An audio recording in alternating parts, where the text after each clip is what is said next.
नमस्कार दोस्तों, आपका स्वागत है। आज जो हम कहानी देखने वाले हैं वो एक सच्ची कहानी है। ये जिस लड़की की कहानी है उसका नाम है मेलानी। मेलानी अपने बारे में ये कहती है दोस्तों कि उसके बचपन से वो बहुत ही स्ट्रगलिंग उसने आयुष्य जिया था, अपनी ज़िंदगी जी थी। वो ये कहते हैं कि उसके बहुत ही वो बचपन में ही उसके माता पिता इस दुनिया से चले गए थे और उसके बाद अनाथ आश्रम में उसको डाल दिया गया था। और वहाँ से भी वो जब छूटी तब अपना थोड़ा बहुत कुछ काम करके वो रेंट पे रहती थी।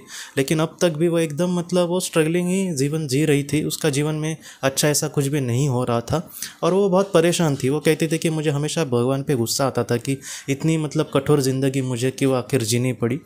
और इसके बाद वो ये कहती है कि एक बार वो साइकिल उसकी थी और उस साइकिल से अपने काम पे जा रही थी। वो कह रही थी कि मुझे एक टू व्हीलर भी छोटी सी अफोर्ड नहीं हो रही थी और मैं काम पे जाती थी साइकिल से। और एक दिन उसके साइकिल को दोस्तों एक कार ने ठोक दिया और मेलानी ये कहती है कि वो रास्ते पर नीचे गिर पड़ी और उसको इतनी चोट आई थी कि वो कह रही थी कि मैं बेहोश ही हो गई। जब वो बेहोश हो गई दोस्तों तब उसने ये कहा कि वो एक अलग ही दुनिया में अपने आप को उसने पाया। वो दुनिया ऐसी थी दोस्तों, जैसे वो कह रही थी कि सबसे पहले तो उसको ऐसे अनुभव हुआ जैसे कि वो किसी सुरंग के अंदर से जा रही है और आखिर में एक प्रकाश बिंदु उसको दिखा। उस प्रकाश बिंदु के शुरू होने के बाद वहाँ पे सब कुछ उजाला ही था। मेलानी ये कहती है कि मैं अपने जीवन में इतना कभी भी मैंने सुकून देखा नहीं था जो वहाँ पर था, लेकिन वो वहाँ पर बहुत खुश थी। मेलानी ये कहती है कि वहाँ पर कुछ ऐसे पल वहाँ पर दिखे जैसे कि उसके जीवन के पहले के पल, वो पैदा जब होने वाली थी तब उसके पहले के पल। और उसने ये देखा कि उसका मार्गदर्शक और वो कैसे डिस्कशन कर रहे हैं कि तुम्हें आखिर किस तरीके से आगे जीवन जीना होगा या फिर जीवन कैसे लेना पड़ेगा। तो इस तरीके से बहुत सारी चीज़ें उसको वहाँ पर दिखी। बाद में मेलानी को ये देखा वहाँ पर कि उसके दो आत्माएँ वहाँ पर दिखी। डायरेक्टली वो आत्माएँ वहाँ पर खड़ी नहीं थी। वो कहती है कि एक दर्पण में, एक आईने में जैसे किसी को दिखाते हैं वैसे उसको एक दर्पण में दो आत्माएँ दिखी और वो आत्माएँ थी उनके माता पिता की। मेलानी ये कहती है कि कहीं ना कहीं उनको देखकर मेलानी को यही लग रहा था कि अब तक वो अपने जीवन में बहुत स्ट्रगल कर रही थी, लेकिन इन सारी चीज़ों में भी कहीं ना कहीं उसके माता पिता उसके साथ थे। मेलानी ये कहती है कि छोटी छोटी चीज़ों में मेरे मन को कहीं ना कहीं शांत करना, या फिर कभी कभी वो कहती थी कि टेंशन से मुझे नींद भी नहीं आती थी लेकिन अचानक मैं सो जाती थी शांति से। तो इन सारी चीज़ों को मेरे माता पिता ने करने में बहुत मदद की थी। कहीं ना कहीं जितना हो सके उनसे वो उसको प्यार भी करते थे और जितना हो सके उनसे मदद भी करने की कोशिश करते थे। मेलानी बाद में ये कहती है कि उसको बाद में उसके जीवन में ये सब स्ट्रगल या फिर इस तरीके से एकांतमय जीवन उसके सामने क्यों आया, इसके बारे में भी बहुत सारी चीज़ें उस दर्पण में दिखाई दी। वो दर्पण ऐसा था, मेलानी कहती है कि जैसे हम किसी आईने के सामने खड़े हो गए तो हमारा प्रतिबिंब वहाँ पर दिखता है, लेकिन वो दर्पण ऐसा था कि जो हमें कारण दिखा रहा था क्यों आखिर ऐसे हो रहा है, या फिर हमारे जीवन में हमें इतने उतार चढ़ाव क्यों आते हैं, इतनी बुरी ज़िंदगी आखिर हमारी क्यों आई। इन सारी सवालों के जवाब उसको उस दर्पण में दिखे और बाद में मेलानी को ये पता चला कि ये सारी जो चीज़ें हैं उसका कहीं ना कहीं एंड होगा और एक अच्छी ज़िंदगी उसके सामने आ जाएगी। मेलानी ये कहती है कि उसके बाद वो सारी चीज़ें धूमिल होती गई और वो पृथ्वी पर आ गई। जैसे वो सुरंग के अंदर जा रही थी वैसे ही सुरंग के बाहर आते हुए उसने अनुभव किया। और बाद में जब वो पृथ्वी पर लौट आई तब वो ये कह रही थी कि जैसे उसको अस्पताल लेकर जा रहे थे और उसको तकरीबन 2 महीने लगे ठीक होने में।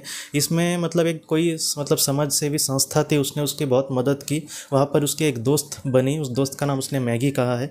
उस मैगी ने उसको बहुत मदद की जीवन में उभरने के लिए, या फिर उसको ज़्यादा खर्चा भी नहीं उठाना पड़ा इन सारी चीज़ों के लिए। और उस मैगी ने एक छोटी मोटी नौकरी भी दी उसको। और बाद में मेलानी ये कहती है कि उसका अपना जीवन साथी भी मिला, एक लड़के से उसको प्यार हुआ और आज वो उसके साथ बहुत ही अच्छी ज़िंदगी जी रहा है। उस लड़के को भी स्पिरिचुअल चीज़ों में बहुत ज्ञान है। मेलानी कहती है कि आज मेरी जीवन ने बहुत ही अच्छे से आकार ले रहा है, लेकिन उसने जो जीवन जिया था उसका कहीं ना कहीं प्रभाव आज भी उस पर पड़ रहा है। लेकिन मेलानी ये कहते हैं कि मैं और उसका जो हस्बैंड है उसने यही सोचा है कि वो किसी गरीब बच्चे को जो अनाथालय में होगा उसको गोद लेने की कोशिश करेंगे, क्योंकि मेलानी ये कहती है कि मैंने जो दुख भोगा है अपने जीवन में, मैं कम से कम एक इंसान का भी दुख वो कम कर सकूँ या फिर उसको अच्छी ज़िंदगी दे सकूँ, इसके बारे में मैं ज़रूर सोचूंगी। तो इस तरीके से वो आगे बढ़ रही है दोस्तों। ये जो कहानी है मुझे लगता है कि हमें सबसे बड़ी ये तो सीख देती है कि हमारे जो अपने हैं वो कभी कभी हमारे साथ नहीं दिखते, लेकिन कहीं ना कहीं हमें बहुत कुछ मदद करने की कोशिश करते हैं। जैसे मेलानी को भी पता नहीं था कि उसके माता पिता उसको कुछ मदद कर रहे। उसके माता पिता ने जो उसके लिए मदद करने की कोशिश करी थी वो इतनी बड़ी तो नहीं थी, लेकिन जितना हो सके उनको पॉसिबल हो रहा था उतना वो उसको मदद करने की कोशिश कर रहे थे। और दूसरी सबसे बड़ी ये सीख देती है दोस्तों कि जीवन में हमारे जो बुरी परिस्थितियाँ हैं वो हमेशा के लिए वैसे नहीं रहने वाली, वो एक ना एक दिन ज़रूर ख़त्म होगी। और एक अच्छी ज़िंदगी भी हमारी ज़रूर शुरू होगी।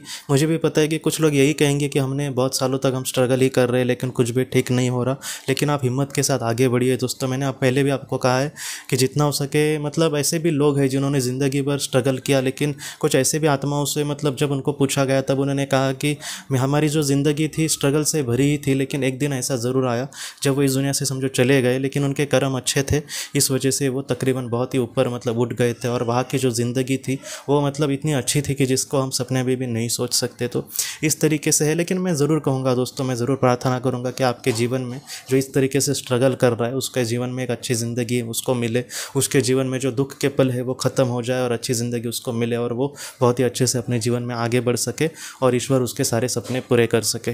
तो दोस्तों हम अपनी अगली वीडियो में मिलते हैं किसी नए विषय को लेकर। तब तक आप अपना अपने परिवार का ख्याल रखना। आपका बहुत बहुत धन्यवाद। ज़िंदगी की रोशनी ये एक कंसल्टेंसी है जो ऐसे लोगों को मदद करने की कोशिश करती है जिन्होंने किसी अपने को खोया है या फिर जो लोग अपने जीवन में बहुत ही ज़्यादा दुखी है। जो लोग इस संस्था के साथ जुड़ते हैं उनको इस विषय की किताबें और जानकारी भेजी जाएगी। इसके साथ साथ जो लोग पास्ट लाइफ रिग्रेशन थेरेपिस्ट के पास नहीं जा सकते, अगर वो घर पे अभ्यास कर सके, इस वजह से उनको पास्ट लाइफ रिग्रेशन की ऑडियोज़ भी भेजी जाएगी। और इसके साथ साथ ध्यान में एकाग्रता बढ़ाने के लिए कुल मिलाकर 5 ऑडियोज़ भी उनको भेजी जाएंगी। तो जो लोग इस संस्था के साथ जुड़ते हैं उनको यह सारी चीज़ें उनके ईमेल पर या फिर व्हाट्सएप पर भेजी जाएंगी। अगर आपको इस संस्था के साथ जुड़ना है तो कृपया इस नंबर पे व्हाट्सएप करें।